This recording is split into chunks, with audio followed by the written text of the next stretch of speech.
الراجل الخجول اكيد حبه بيكون مختلف. ساعتها بقى بتحسي بالارتباك، لانك ما بتبقيش عارفة بقى اذا كان الشخص ده او الراجل ده معجب بيكي ولا بيحبك ولا انت مش في دماغه اساسا.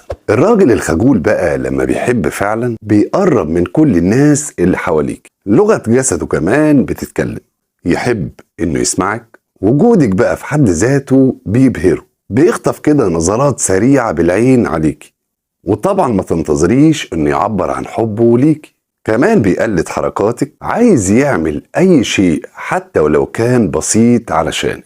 غيرته كمان عليكي لما بتتعاملي مع اي حد، راجل افعال مش كلام وبس. تعالوا كده نشوف الاشارات المهمة واللي تأكد لك بقى بان الراجل الخجول ده بيحبك فعلا ولا لا.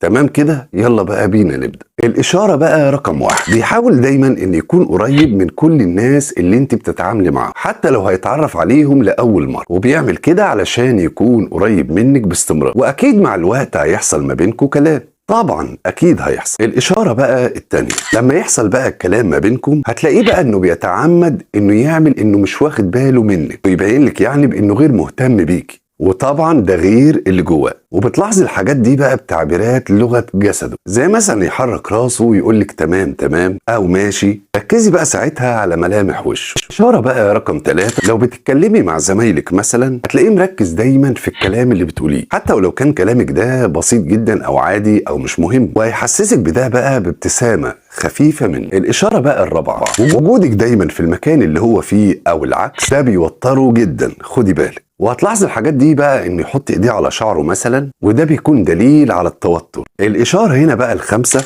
هتلاحظي كده بان هو دايما بيخطف نظرات سريعه وبدون ما حد ياخد باله وانت بالتحديد. ولو مضطر بقى انه هيسيب المكان اللي هو كان موجود فيه ده، هيخطف نظرة سريعة عليكي. الإشارة بقى كمان رقم 6، لما يحصل ما بينكوا أي كلام مستحيل إن يعبر لك على اللي جواه، يعني مش هيصرح لك بحبه، هتلاقي دايما كلامه كلام عام. الإشارة بقى رقم 7، هيقلد كل حركة بتعمليها عن عمد، وبيعمل كده بشكل لا إرادي لأن هو في الواقع شاغل دايما تفكيره وعقله بيكي. هتلاقيه ممكن يعمل نفس الحاجات اللي بتعمليها بالظبط. الإشارة اللي بعد كده بقى مهمة، تلاقيه إنه راجل كده ودود، وإنه بيعمل أي شيء حتى ولو كان بسيط علشان يبسطك.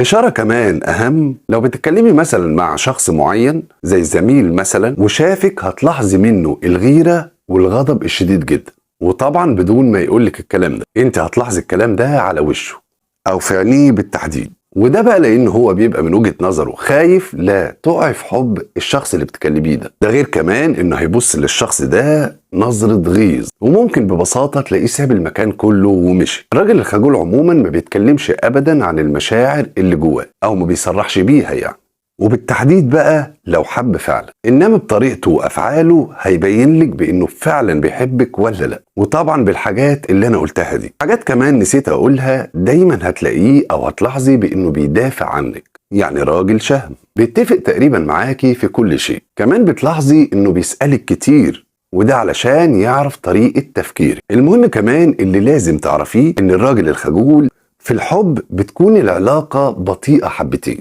يعني بطيئة في نمو العلاقة. يعني لو كان خطيبك الموضوع هنا مهم طبعا انك تشجعيه في الكلام، والهدف هنا علشان علاقتكم تكبر وتكون قوية وناجحة، لان هو فعلا يستحق ده. قالك واعرفي وحطي كذا خط على الكلمتين دول، اي علاقة بتبتدي بسرعة اكيد هتنتهي بسرعة، فخليكي صبورة مع الراجل ده. اشوفكم على خير ان شاء الله.